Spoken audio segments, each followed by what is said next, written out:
नमस्कार मु सुलेखना आपको स्वागत जनाऊँगी मो यूट्यूब चैनल को। सो आज मुझे सहित गोटे नुआ रेसिपी शेयर करने को जाऊँगी। साधारणतः ओडिया घरे यहाँ बना हुए जार ना हूँ भेंडी गोटा भजा। चलते देखा केमती बनाऊँगी। ये मु मसला रखी जो तक मुझे बाटी देती मुझे शिल बाटी जेहेतु अधिक टेस्टी लगे। सोरिष जीरा 2 पाकुड़ा रसुण 2टा सुखिला लंका तापर मुझे भल भाव शिल बाटी देती आपको मु भेंडी देवी किंतु ता पूर्व चलतु देखा मु कौन कर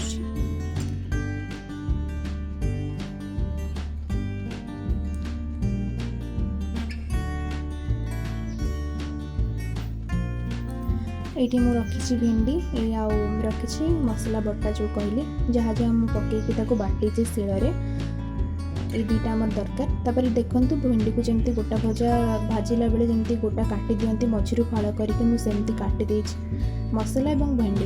ये मसला को एबे मुझे जस्ट ताकू कषिदेवी कहीं कषिदेले मसलार सेंटा तार बाहर हो खाइला बेले ता गंधटा आसबनी टिके भाजी। तापर देखो जमी मुझे भेंडीर बाहर आड़ू टे लुण छुंचिकी गोले दूसरी कहीं तार बाहर अंशटा जमी अलणा न लगे खाइला बेले।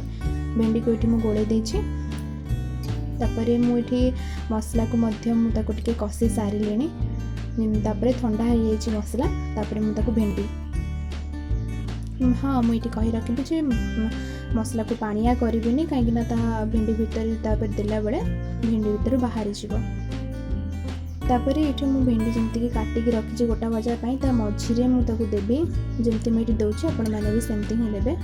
देखु ये मुझे मसला भितर टिके टिके टिके टिके करके मसलाटा मु भितर भर्ती कर देछि। ठीक आपण माने भी सेमती ही करिवे। ओडिसा रे अधिकांश लोक जानती रेसिपी विषय रे मुझे शेयर करछि। निश्चय घरे बनैबे कहबे केमती लागछि। जेमती कि आपण माने देखिले मुझे भेंडी रे मसलाटा पूरी साले तो बाहर पटे एमती ही कर देछि। ये आम सब भेंडी रे पूरी देछि मसला सब भेंडी आम रेडी हो सारी तापर हम फ्राए करिया। फ्राए करने मुझे तावे फ्राए कर हीटर रे करुच्ची तो तेल गरम हो जाए भेंडी पकेवा जमीक आप देखते बहुत जोर से ताकि देछि तावाटा तावा कर पैन यूज कर ये सब तक भेंडी को ये देदेवी छाड़ी छाड़ी छाड़ी छाड़ी दूची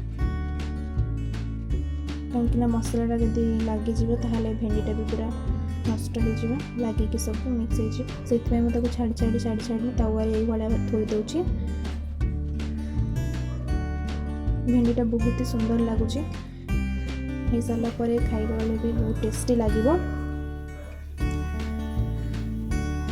तापर मुझे तेल दे देछि तापर तेल देकी तापर आम भल भाव फ्राए करवा जमीक आप देखुं तेल तापर दे देछि तापर ताको गोले दबा ता आग पछ भल भाव में आम फ्राए करवा भेंडी को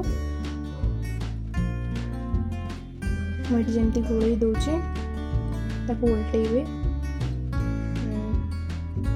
उल्टे आग पछ भल भाव में फ्राए हम मो तावा पूरा तातिक अच्छी मुझे हीटर रे कर गैस देखिए मुझे किसी समय टे ढांकी दूसरी भेंडीटा को भर मुझे हीटर भी बंद कर देछि।